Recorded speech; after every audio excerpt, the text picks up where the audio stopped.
Hello and welcome. Today we're going to be talking about gene control, this time of eukaryotes. So big questions to get started. First, how are genes turned on and off with eukaryotes? We think about these multi-celled organisms that a lot of eukaryotes are. How does that happen? And how do cells with the same genes differentiate to be able to perform those specialized tasks that they have? As with anything in biology, we always have to think about where it came from. So what is the evolution then of gene expression? So we've talked already about prokaryotes. All prokaryotes are only single-celled organisms. They do need to respond to their environment. They need to do so quickly, so they have the advantage. They need to be able to grow and have energy to be able to do that. So they need to make sure that they can take advantage of the resources that they have. So what they do, again, is they have the operons that can turn genes on or off, and that's going to allow for them to have that flexibility so that it is something that's permanent, that it is something that can be used when it is needed. For eukaryotes, most are multicellular. So therefore, there are some problems then that will arise. You can't have just those operons like you did with prokaryotic cells, because not only do they need to respond to their environment, but they also need to make sure that they're maintaining homeostasis within their internal conditions. In addition to just homeostasis, they need to be able to grow and develop. So they need to be able to make sure that they're regulating their body at a whole level and that it's happening at the same time.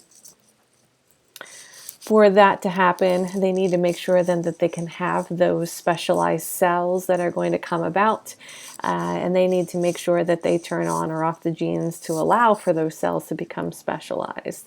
So this must be done at a whole body level. It needs to coordinate all together in order for the organism to respond externally but also internally.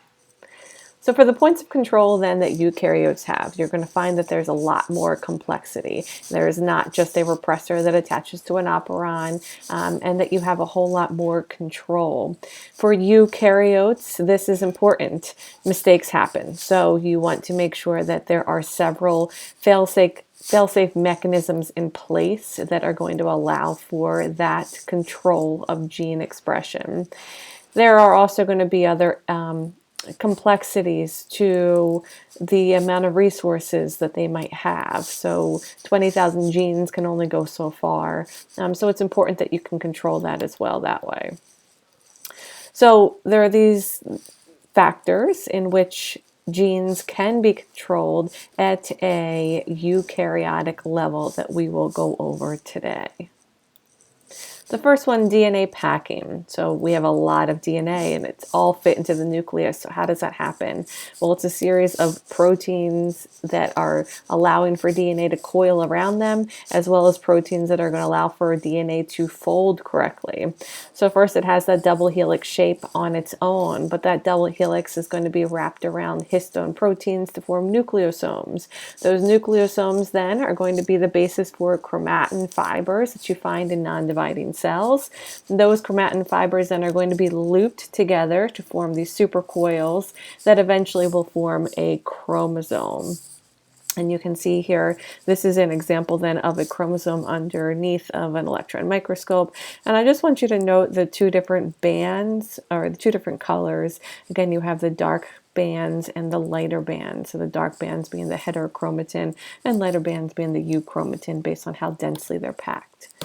So for nucleosomes, yeah, very much like beads on a string. It's your first level of DNA packing or organizing, and that's going to be due to histone proteins. The histone proteins are going to form a complex of 8 protein molecules. Those histone proteins, their R groups, are going to have a positive charge to them, and that's going to allow for DNA with its negative charge to tightly wrap itself around those histone proteins. Next, for DNA, it can be packed through a series of interactions that can really enhance how tightly it is wrapped around those histone proteins. So if we think of that being too tight, then it is not going to allow for transcription to happen. And if transcription cannot happen, those genes are turned off. So we mentioned this before, heterochromatin, darker bands, tightly packed, no transcription. Euchromatin, that would be possible. DNA will also have methyl tags on it. So the methylation of DNA is going to prevent transcription from happening. So it's going to block DNA, RNA polymerase from attaching and allowing for transcription to occur. And the genes are going to be turned off. Those methyl groups are going to be attached to cytosine, and that's going to prevent that transcription from happening. And it's pretty permanent. You're going to be placing methyl markers on your cells to allow for them to become specialized. The only time that they're really removed are when you form gamete cells. Then most of the time, most of the methyl markers are removed. But there is a whole epigenetics effect that could possibly still linger due to these methyl markers. Another example then of DNA methylation would be the bar body formation with your inactivated X chromosomes for females. On the opposite, you can also acetylate those histone proteins instead of the cytosine nitrogen base.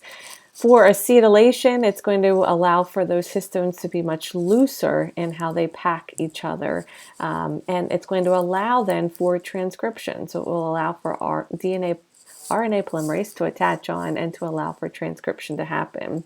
So the acetyl groups then are going to attach onto the histone proteins, and it's going to open up that chromatin to allow for transcription to occur. When they are attached, they do have a conformational change then on those histone proteins. Second level, transcription initiation. So now that it can get to the promoter region for RNA polymerase, there are lots of things that will control if it can actually attach and how quickly and how much it will attach to allow for transcription. So for this, it involves a promoter. The promoter then is going to be influenced by transcription factors. So RNA polymerase will be able to attach onto the promoter with the help of these transcription factors. Transcription factors are going to allow for a base rate of transcription to happen. But the transcription factors can be ramped up with enhancers. Enhancers are going to come from a distal control sequence, so from a sequence upstream of where the promoter actually lies. And that enhancer is going to allow for activator proteins to attach to the enhancer sequence, and that will increase the rate at which transcription will happen.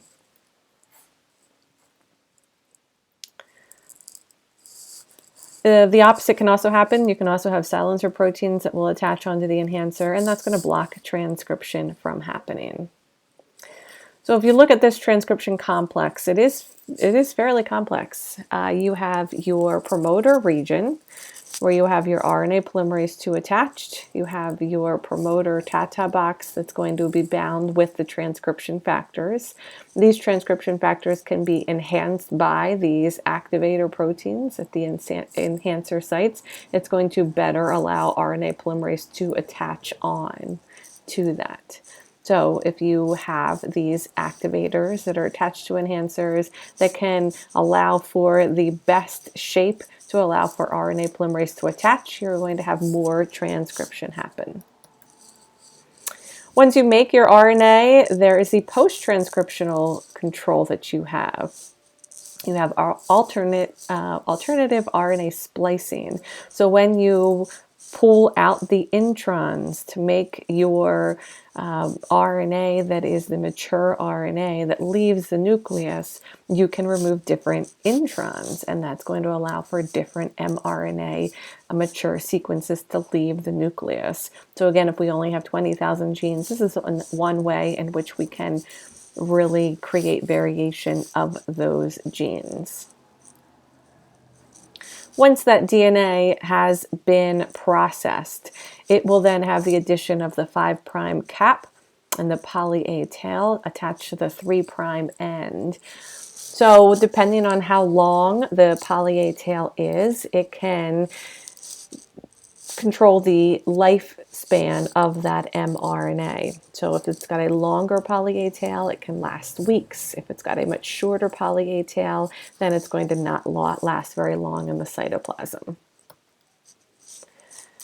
Something else that will happen before translation happens for eukaryotes is the occurrence of RNAi. So these are small interfering RNAs, either RNAi or siRNA. So they're very short segments of RNA, but they will bind and attach to complementary mRNA sequences. So this would be the sense strand of mRNA that has been made from the template strand of DNA.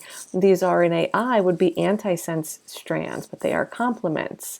That is going to create a double-stranded mRNA, and what your cytoplasm will realize is that this is not supposed to be here. One theory is that it might resemble like a viral infection.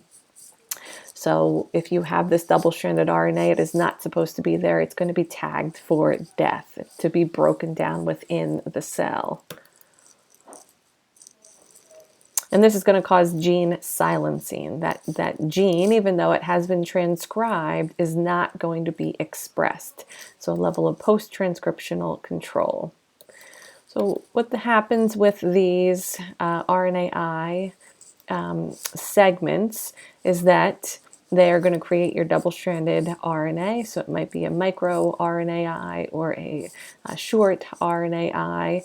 And it is then going to trigger an enzyme RICS to break down that double-stranded RNA. And the RNA is going to be removed, taken up by, let's say, a lysosome for complete breakdown. But the gene is going to turn off. This was found by Fire and Mello. They actually won a Nobel Prize for this. I think it was 2006.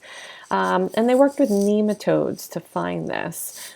So what happened is they injected the sense and antisense strands of a motor protein that these nematodes needed in order to function. And they realized that when they injected the sense strand and antisense strand, that they did not function normally, that they were twitching, they did not have proper control on their muscles.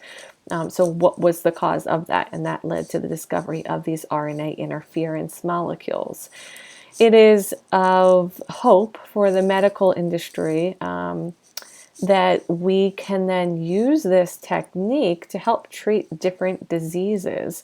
So if there is a particular protein that's being made that's causing disease, that there are medications out there that are seeking FDA approval. I believe there was one in 2018 that was approved, but that's going to allow them for your body to not make that protein and therefore hopefully cure you of that disease as long as you are on the RNA interference medication.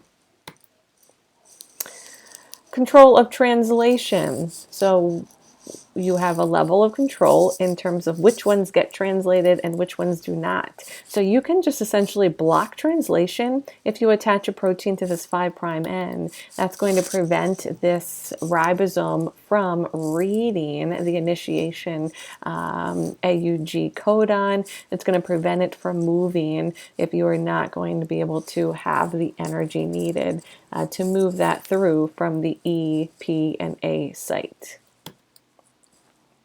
Protein processing and degradation, so kind of clumped together here. Proteins are complex. There can be 4 levels of folding for the protein, so they have to pass through a series of reactions in order for them to have their proper shape. They may need the addition of some type of enhancer, cofactor, coenzyme, sugar, another protein attached to that polypeptide sequence. So that is one level of control. Another level of control would just be the degradation or the breakdown of that. Proteins can be tagged with ubiquitin, and then they can be broken down by proteasomes. The death tag ubiquitin, it is a 76 amino acid polypeptide that can be placed on another polypeptide sequence, and that's going to trigger the action of proteasomes. Proteosomes then are going to be like that waste dispenser of your cells, and they're going to chop up those polypeptide sequences into really short sequences, 7 to 9 amino acid fragments, and that can again lead just for this cell recycling. So for gene regulation, just kind of wrap up and summarize, you have levels of control at transcription. So you have how tightly packed your DNA is, also the control of transcription factors, enhancers and silencers on those enhancer segments that are attached to those upstream areas that can play a role in how much and if at all RNA polymerase will be attached to DNA. You have post-transcription levels of control for gene regulation. So that is your mRNA processing with introns and exons. That's also the addition of poly A tails and length of those. It also then can be controlled by your RNA interference. Next is translation, so it can just block the translation of a particular mRNA sequence. And then post-translation, you still have some control, so your degradation, protein processing as well. Hope that helps, and if you have any questions, please let me know. Have a good day.